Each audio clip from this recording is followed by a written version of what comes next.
Bienvenue dans Prima Insieme, première partie. Diane, on représente quand même nos invités pour les téléspectateurs qui viennent de nous rejoindre. Il y a Luce et Romain, et comme on le disait précédemment, on va parler ensemble des métiers de demain sur le net. Romain Luce, qui est un de vos étudiants, parce que vous donnez des cours à Corté. Voilà. Et il est étudiant en quoi? Présentez-nous un petit peu la filière. Il est étudiant en SRC2, donc Service Réseau Communication, donc de l'IUT de Corse, en fait, de l'Université de Corse. C'est une filière qui existe depuis une dizaine d'années maintenant, puisqu'il y a déjà pas mal de promotions qui sont sorties et qui préparent en fait à tous les métiers du web. Alors, à la fois de l'Internet, interface multimédia, mais également tout ce qui est projet. Alors, ça peut amener à différents métiers, on va vous en parler dans quelques instants. Mais c'est vraiment une formation complète, en tous les cas, qui permet de travailler dans ce domaine. Et Romain, c'est le plus courageux de la bande, parce Voilà. qu'on rappelle qu'il y a tous les autres, tous ses copains qui sont là, mais il n'y a que Romain qui est venu parler devant les caméras. Voilà, combien tout à d'étudiants fait. au total? Combien vous êtes dans la section? Une trentaine. Ah, quand même. Ah oui. Une trentaine, donc qui sont destinés à être graphistes, chefs de projet, web designers. Eh bien, on verra. On va voir les métiers de demain, justement, avec vous. Mais avant On va en cela, on commence avec vous, Diane. Avec plaisir. Tout de suite. Oui, alors, c'est le 3 avril aujourd'hui? Je crois, oui. C'est bien cela.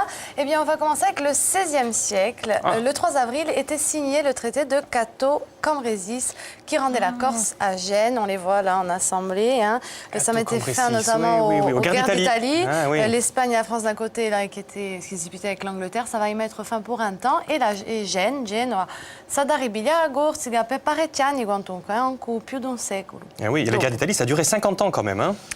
Ça a duré Exactement. de 50 ans. Il y a notamment la bataille de Marignan. Dont on avait parlé, je ne sais plus. C'est en septembre, je crois. On avait fait la Voilà, bataille de Marignan, c'est en septembre. Longtemps, début de l'année. 1682, toujours le 3 avril, c'était au curé, apparaissait, non, au curé c'est en espagnol, avait lieu le décès de Bartolomé Esteban Murillo, qui était d'ailleurs un peintre espagnol, un peintre baroque qui a notamment marqué el siglo d'oro en Espagne et donc dans toute l'Europe, le siècle d'or. Et on va voir un petit peu, si vous voulez bien, ces tableaux, quelques-unes de ses œuvres. Oui, je ne connais pas, moi, en plus. Comment meurt-il, Bartolomé? On va demander à Romain, tiens. Comment meurt-il? Non, on va laisser Romain tranquille. Non, il meurt en tombant d'un échafaudage. Ce 3 avril 1682, il tombe d'un échafaudage alors qu'il peignait un retable au couvent des Capucins de Cadix, en Andalousie. Et il va tout simplement mourir comme ça. Il avait un style très personnel et une vision réaliste et sentimentale de la vie quotidienne. Vous avez pu en juger à l'écran. On continue avec le 3 avril 1735, c'était le serment du Baudio. Alors, qu'est-ce qu'il se passe ce 3 avril 1735? Eh bien, les membres de l'Office de guerre corse vont faire le serment sur un crucifix qui était posé à terre à l'occasion, de rester fidèles à la patrie et de rester unis entre eux. Perché sta uniti in Corsica on è sempre facile. Ah non. Avagene. Voilà. 1804, autre 3 avril, c'était la rédaction par Pascal Paoli de son premier testament. Il y en aura d'autres. Cosa c'è scritto in Drantu, vi l'ha già di un altro giorno, lago suspense in frugnassi in vostri spiriti. Ah bon? Voilà. Pourquoi vous ne dites pas ce qu'il y a dans ce testament? Non, parce que j'aurai l'occasion dans d'autres chroniques de le faire. 1860, le 3 avril, le Pony Express rentrait en fonction. Qu'est-ce que le Pony Express? Eh bien, c'est un voyage qui était effectué entre le Missouri et la Californie. On va voir plus tard une carte. En fait, le chevalier et la monture faisaient tout le trajet pour faire un service postal, tout simplement. Mais ça faisait quand même plus de 3000 km.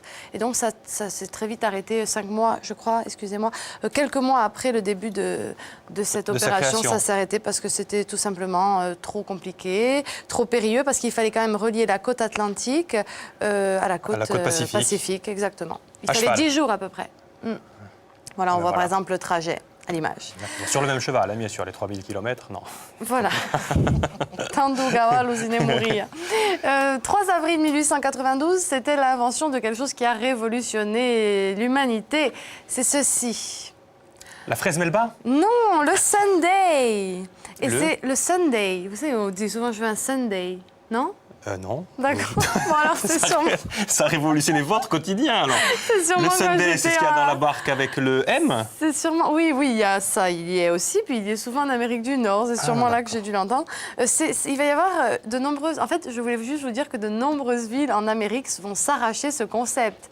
Certaines villes de l'État de New York vont dire c'est nous qui l'avons fait, c'est pas nous. Et donc ça viendrait du jour où, donc le 3 avril 1892... C'était un dimanche. Eh bien, c'est un dimanche. Il y a Chester Platt qui a servi à John Mr. Scott une glace surmontée de sirop de cerise et de cerises confites. Et donc, ça a été un succès total. Et le Sunday est né ainsi. Quelle année, vous avez dit 1892. 1892, ah oui. Voilà. 1953, le 3 avril, c'était, là, ça nous concerne un tout petit peu plus, la première fois qu'était publié un TV Guide. On le voit à l'image. Et au cours de la première année de ce TV Guide, le tirage va atteindre 1 500 000 copies. 1953. 1953. Aux États-Unis, on voit que c'était aux C'était États-Unis. le tout premier, oui, aux États-Unis. Et parce que nous, en 53, TV Guide, il devait y avoir 2 chaînes. Voilà, puis on avait les belles speakerines. Oui. 1973, le 3 avril, Martin Cooper, le connaissez-vous ? Va faire une expérience assez exceptionnelle. C'est en 1973. On la laisse parler, nous. Hein. Excusez-moi, je fais un soliloque. Il est directeur général de la division communication de Motorola. Et dans les mains, il y a ceci. Regardez, on va le voir. Il a quelque chose d'assez imposant. Et en fait, il va tout simplement, à quelques pas de l'immeuble Hilton à Manhattan, il va mener une expérience. Et en fait, il va passer la première communication à partir d'un téléphone mobile. À l'époque, c'était très lourd, pesé en piombo, vous l'avez vu à l'image. Et en fait, il va, à partir de ce terminal, il y a une antenne de 10 cm, il va appeler quelqu'un qu'il va appeler son concurrent. Pour lui dire, regarde, pour lui dire, Fied, soy. Et donc, on va voir, je vous propose de voir aussi, toujours à l'image, l'évolution du téléphone portable. Hein, depuis quelques années, quand même. Et encore, ce n'est pas fini. Moi, on les a presque tous eus, en plus, dans notre société de consommation effrénée. Hein. On se rappelle tous du premier mobile qui est rentré dans notre vie. Voilà. 1900... Oui. C'est vrai hein, voilà. 1976, oui, vous aussi. Oui, nous aussi. Oui. Hein, en quelle année vous l'avez eu, votre premier mobile, tiens, Luce ? Ouh là là, je crois que j'avais commencé déjà à travailler, donc tout de suite quand les mobiles sont sortis, mais je bossais déjà, hein, en fait. C'était pas à la fac, aujourd'hui les étudiants sont habitués à avoir les mobiles, les iPads. Il y avait des clapets. Il y avait des clapets, voilà. C'était très lourd. Et donc on était loin, effectivement. Moi, je crois que je l'ai eu dans les événements 2000, hein, c'était 2000, hein, j'ai attendu quand même, hein, j'étais un petit peu réfractaire. Hein. Et vous Je crois que j'étais en 6e ou en 3e. Ils sont nés avec. Ou en 3e peut-être, je sais plus. Et vous, Romain ?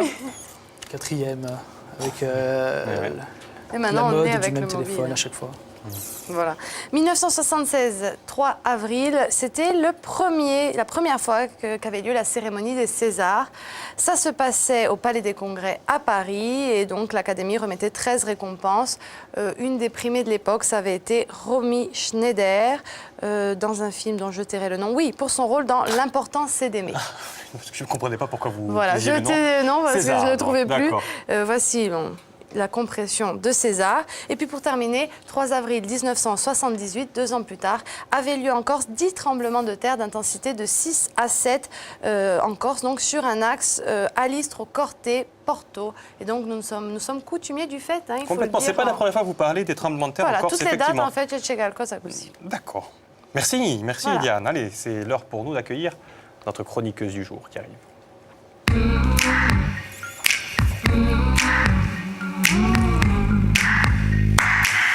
Caroline, bonjour. Bonjour, bonjour. Bienvenue. Caroline, Merci. vous connaissez Luce, hein, qui est souvent là. Par contre, vous ne connaissez pas Romain. Non. Donc Romain, Bonjour. Caroline est notre chroniqueuse du jour. Et avant que vous parliez, que vous présentiez vos métiers de demain, Caroline, elle va nous présenter des métiers très importants pour demain, je crois savoir, non ? Oui, alors métier très important comme vous le dites, mais qui ont un lien aussi avec les nouvelles technologies et évidemment le web. Mais regardez plutôt, vous n'avez pas pu passer à côté de ça ces temps-ci. Quand votre réputation est salie sur Internet, c'est votre famille entière qui est touchée.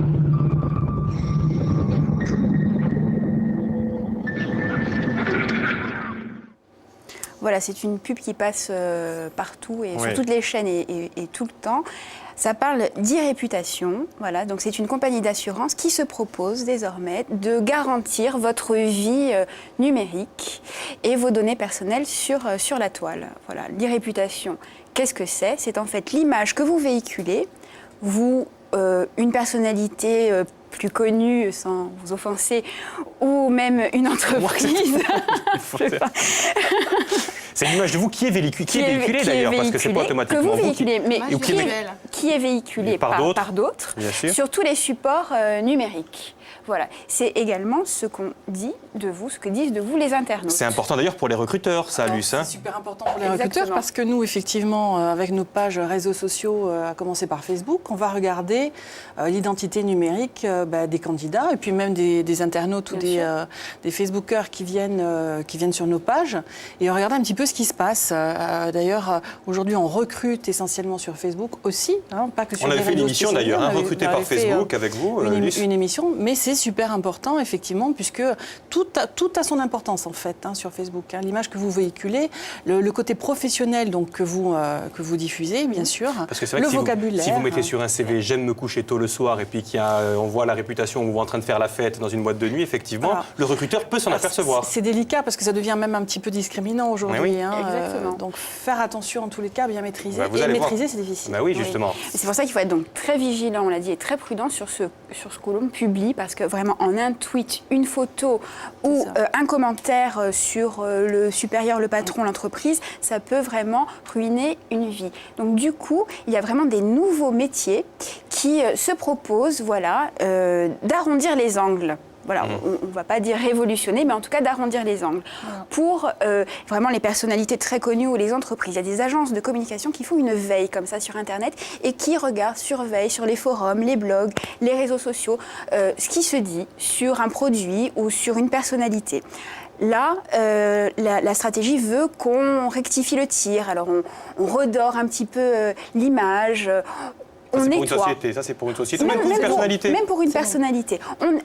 On nettoie. On appelle cela nettoyer. Nettoyeur. Par exemple, on peut sortir des images compromettantes de Facebook. Tout à fait. Oui, mais le problème, c'est que c'est très long, en fait. C'est-à-dire que même si vous faites une demande aujourd'hui sur Facebook pour enlever vos informations, la réactivité ne sera pas forcément immédiate. Tout à fait. Et donc, c'est très, très long quand même. Mais ils peuvent même faire que Facebook efface les données que Facebook prétend ne jamais effacer. Oui, mais alors là, c'est après des procédures juridiques assez longues. Ça coûte cher, non? Ça coûte assez cher. Alors, pour ce nettoyage, on supprime, pas tout parce que c'est impossible, c'est juste impossible, mais on supprime une partie des éléments qui sont inappropriés, jugés inappropriés. Mais je dirais le ressort le plus habituel, c'est de véhiculer des pages avec un contenu positif, de façon à ce que le contenu négatif se retrouve un peu dans les profondeurs des moteurs de recherche et soit vraiment un peu plus... c'est bon pour les hommes politiques. C'est très bon pour les hommes politiques, c'est très bon pour les mains. Et c'est par exemple pour David Guetta, dois-je comprendre que nous sommes en retard? Non, pas du tout, mais vous m'avez parlé avant l'émission de David Guetta. David Guetta, en fait, c'est le champion de toute catégorie. C'est la personnalité préférée des Français. Voilà. Alors, pas la personnalité préférée, mais c'est quelqu'un de très populaire sur les réseaux sociaux. Et c'est également un sujet de conversation entre internautes très populaire, puisque c'est le premier sur FB, on va dire ça comme ça. Les internautes parlent de quoi? Parlent de David Guetta. Et donc, il a des gens, lui, qui travaillent pour lui, où on dit du bien de David Guetta, et tout ce qu'il dit de mal, ça va après. Alors lui, je ne sais pas, parce que je ne connais pas personnellement, ni lui, ni sa campagne de communication, mais en tout cas, oui, on peut être très actif sur Internet, on peut prendre une agence de communication pour se faire mousser, positiver son image. Ensuite, il y a les fameuses assurances. Alors, un prix quand même, ça coûte entre 200 et 10 000 euros selon l'action que vous souhaitez. Et selon le client aussi peut-être. Et selon le client, évidemment. Vous avez également, donc je vous parlais des compagnies d'assurance. Là encore, c'est entre 10 et 30 euros par mois pour garantir vos données personnelles et puis votre identité, on va dire, virtuelle. Voilà. Alors, on a parlé de David Guetta, mais on ne peut pas passer sous silence les élections présidentielles qui arrivent moins de 20 jours. Alors là encore, quelle est la popularité la plus influente ? Alors là, c'est pas vraiment classé dans l'ordre, mais c'est pas grave, au moins il y a les 10. Oui. Alors selon les critères et selon les sources et selon les réseaux sociaux, les plateformes, etc., que l'on prend en compte, les instituts établissent la popularité et l'influence des personnalités sur le web. Alors ça dépend, des fois on trouve par exemple Nicolas Sarkozy pour You See Me en première position, suivi de François Hollande et... D'accord, mais qu'est-ce que ça fait ça alors? Qu'est-ce que c'est le... Alors, c'est en fait ce que vous pesez littéralement sur Internet. C'est une sorte parce de sondage, mais via exactement, Internet. c'est une sorte de sondage. Et puis, vous n'êtes pas sans savoir que l'élection présidentielle se joue maintenant aussi sur ces nouveaux médias. D'accord. Voilà. L'élection d'Obama d'ailleurs. Exactement. Essentiellement sur Internet. Facebook. Exactement. Donc là, on a parlé des personnalités. Mais attention, ça vaut également pour le commun des mortels, si je puis dire. Mais il y a également les entreprises. Les entreprises, les marques. Alors, on a vu ce qui peut être vraiment très désagréable et très néfaste, ce sont vraiment les commentaires des internautes sur les forums et sur les réseaux sociaux. Mais quelque chose également de très efficace pour nuire, on va dire, à la marque, c'est le détournement de logos. Alors, par exemple, le réseau social très bien connu, procrastination, de là à dire que l'un induit l'autre, etc., il n'y a qu'un pas. Procrastination, ça veut dire remettre au lendemain ce qu'on peut faire le jour même. Hein. Voilà, donc si on passe trop de temps sur le réseau social, peut-être que. Également, cette marque de jeux vidéo et de consoles, je crois, japonais. Mais ça, c'est quoi le but, ça? C'est de faire parler de soi en prenant le logo de quelqu'un d'autre. On détourne, alors ça peut être humoristique, mais ça peut aussi piquer au vif et dénoncer certaines vérités sur la marque ou les dérives de certaines marques. Par exemple, oui, ça vient en fait des internautes.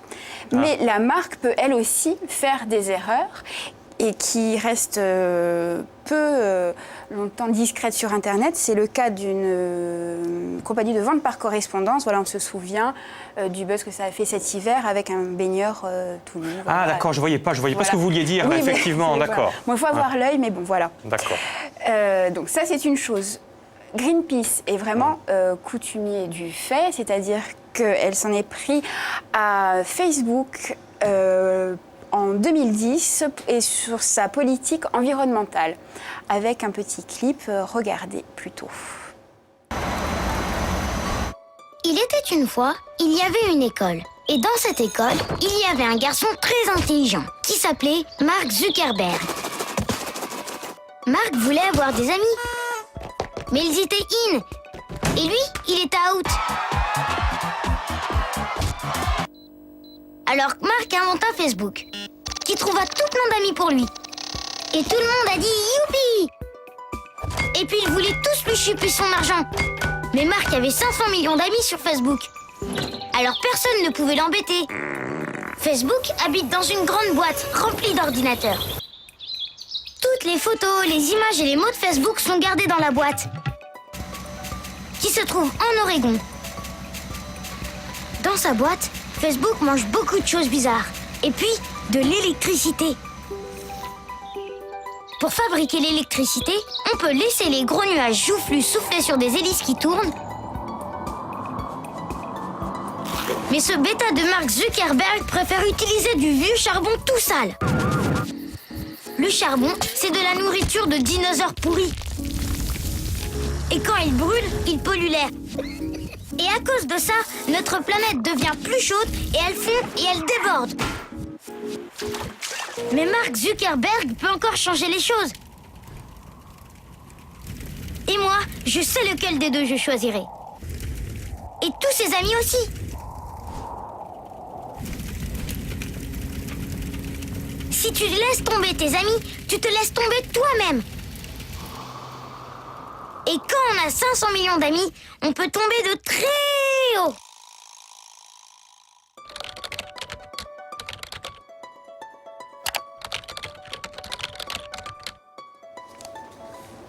Conclusion. Voilà, conclusion, ça marche, puisque après cette campagne, Mark Zuckerberg donc, a décidé de revoir sa politique environnementale et de s'associer à Greenpeace pour améliorer son éco-responsabilité et ses gestes. Nettoyeur du net, ça vous dit, Romain, ou pas? Oui, c'est complètement... la popularité des gens, il faut changer... Il faut changer ça, tracker d'anomalie. Voilà, Tracker d'anomalie. Non, mais vous pouvez, parce qu'on peut gagner beaucoup d'argent. Mais vous avez plutôt envie de faire un autre métier, je crois savoir, Romain. Oui, game designer. Game designer. Alors, qu'est-ce que c'est que game designer? Game designer, c'est la personne, c'est un peu le chef d'orchestre pour ses musiciens. C'est celui qui va mettre en scène, créer un univers pour le jeu qu'il doit créer.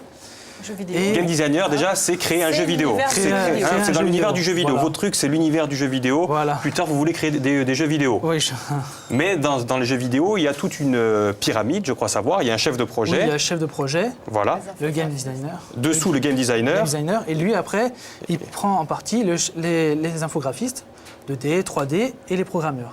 Et les programmeurs. C'est ce que vous voulez faire. Mais avant, vous C'est un peu continuez dans... l'architecte. Pardon. Oui, Pardon, l'architecte. C'est lui qui décide de l'univers et les Voilà. autres ne Ça. font que reproduire ce qui a été... voilà. Mais vous êtes nombreux à vouloir être game designer. Mais il va Regardez, l'être. on en a trouvé un qui explique sa passion, vous allez voir.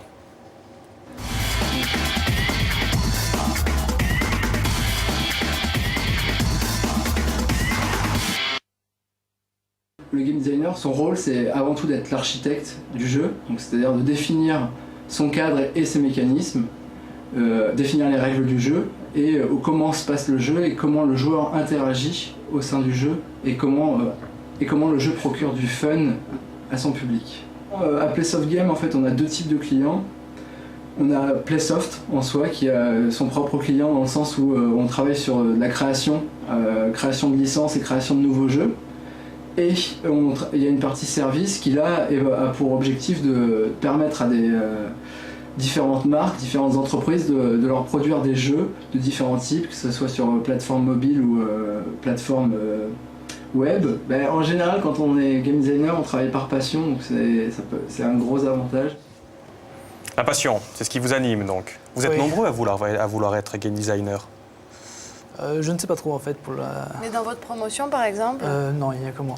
Bon, Il y a que ça vous. va, c'est bon signe. Ah, sur les Il y a 30. eu les étudiants des autres promotions, il y en a quelques-uns qui auraient bien aimé, enfin en tous les cas qui travaillent déjà là-dedans et qui font de l'infographie en 3D, donc qui vient compléter en fait ce type d'équipe et qui travaillent aussi donc sur l'univers des jeux en ligne. Alors game designer, il faut avoir de l'imagination, j'imagine, chef Oui, d'orchestre. il faut être créatif, créer un univers, Les couleurs. des Vous couleurs, les voulez- personnages. Vous voulez créer quoi, vous, comme univers? Vous avez déjà des idées? C'est quoi les jeux qui marchent? Parce que moi, je sais pas vous, Diane ou Caroline, nous, on n'est pas tellement dans le jeu, nous, ni dans le téléphone portable, finalement. Non, rien en fait, on est off, voilà. Après, tout dépend du jeu. Tout dépend des types de jeux. Vous avez les casual gaming, c'est-à-dire les jeux occasionnels.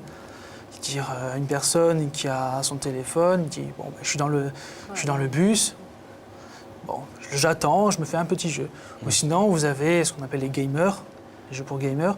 C'est ceux qui disent bon, je veux jouer, je vais jouer au jeu pour battre le score, pour augmenter les niveaux. Deux profils différents donc. Deux profils différents qui existent. Puis il y a les jeux pour Deux enfants joueurs, aussi, voilà, non les jeux pour enfants. Oui, Vous voulez faire des jeux pour euh, qui, vous? Pour adultes? Pour qui vous voulez faire? C'est vrai que j'aimerais faire des jeux pour gamers, mais ça pour l'instant c'est vraiment pour les grosses boîtes. C'est un petit peu le long métrage du jeu vidéo, Voilà. non? Parce que ça doit Oui, être plus con. Et il faut- c'est ça. hein. Et il faut partir, par contre, il ne faut Alors, pas il faut rester... partir, Non, il faut faire une filière. Bon, sachant que les étudiants d'SRC, eux, ils arrivent quand même d'une filière soit électrotechnique, avant avec un bac, c'est Oui. ça hein, voilà. Un bac pro. Un bac pro électrotech, mais en tous les cas, ils se préparent aussi à des métiers. C'est-à-dire que en fait, ça mélange un petit peu différentes compétences, à la fois le média, à la fois l'audiovisuel, à la fois le graphisme. Ce sont des métiers où il faut de la multicompétence et avoir effectivement de l'imagination, de la créativité, un sens créatif qui est assez développé, tout en étant bien sûr rigoureux, parce que quand on arrive par exemple sur des postes de chef de projet où on va gérer une équipe projet avec des dates, des plannings, de la gestion de compétences variées en fait, eh bien là, ça demande aussi énormément de rigueur pour tenir les délais et puis pour gérer un projet de A à Z. Hein, voilà. Caroline. Est-ce qu'il y a une formation justement, une partie artistique dans votre cursus ou pas du tout? Si, il doit y avoir une partie artistique, surtout. Comment ça, il doit y avoir? Il y a ou il n'y a pas? Il devrait y avoir une. Alors, il y en a une. Ah, il y en a Il y en a une. Il doit y avoir une partie artistique, Oui. pour moi. Parce que il est un peu comme le chef de projet. Même s'il n'est pas chef de projet, c'est lui qui s'occupe des graphistes. Et ils doivent parler le même langage. Comme ils doivent être pointus aussi en programmation, ils doivent parler avec les programmeurs, ils doivent se comprendre. Et Oui, une partie Alors, technique. En SRC, ils ont Voilà, une formation qui est un petit peu pluridisciplinaire, c'est-à-dire qu'ils ont à la Oui, fois parce de que la là, on voit culture qu'on- scientifique, Oui. Voilà ils ce ont à que la fois j'allais- de la culture générale, à la fois de la culture scientifique, ils ont de la programmation bien entendu, ils ont tout ce qui est culture communication. Bien sûr. Alors, ce qui est intéressant, c'est de voir l'évolution sur quelques années. Par exemple, il y a 10 ans, quand la filière s'est montée, les jeunes qui arrivent dans ce type de filière ne connaissaient pas du tout les outils. Aujourd'hui, ils rentrent dans la filière en maîtrisant déjà un certain nombre de logiciels. Et là, on voit déjà directement la différence. C'est-à-dire qu'on voit la différence de génération. Ceux qui sont rentrés dans la filière il y a 10 ans ne maîtrisaient pas, ne connaissaient pas et découvraient en même temps que les nouvelles technologies, en fait, ce type de filière. Aujourd'hui, ils rentrent dans ce type de filière déjà parce qu'ils ont une idée en tête et déjà par passion, en maîtrisant déjà pas mal de logiciels ou en ayant en tous les cas quelque chose en tête. Et puis certains d'entre vous, en tous les cas même la plupart, sont destinés à faire d'autres études. Donc oui, parce que vous êtes 30, c'est sur combien d'années votre formation SRC? C'est l'IUT, donc c'est 2 ans. Vous êtes En alternance aussi. En alternance, ouais. 2 ans, et après, on peut continuer à lutter. Il y a 2 licences. La licence Thaïs pour le multimédia, tout ce qui veut faire cinéma, qui veut continuer après dans le cinéma. Et la licence ATC. ATC. Pour les web designers, continuer dans le design. Restez à Corté, donc hein, on peut continuer. Voilà, tout à fait, on peut rester à Corté. Voilà. Bon, de toute façon, quand il y a la petite musique comme ça, qui nous stresse finalement, cette petite musique. Donc ça veut dire qu'on se retrouve dans 5 minutes, on continue de parler ensemble et on va recevoir des étudiants, des lycéens libanais.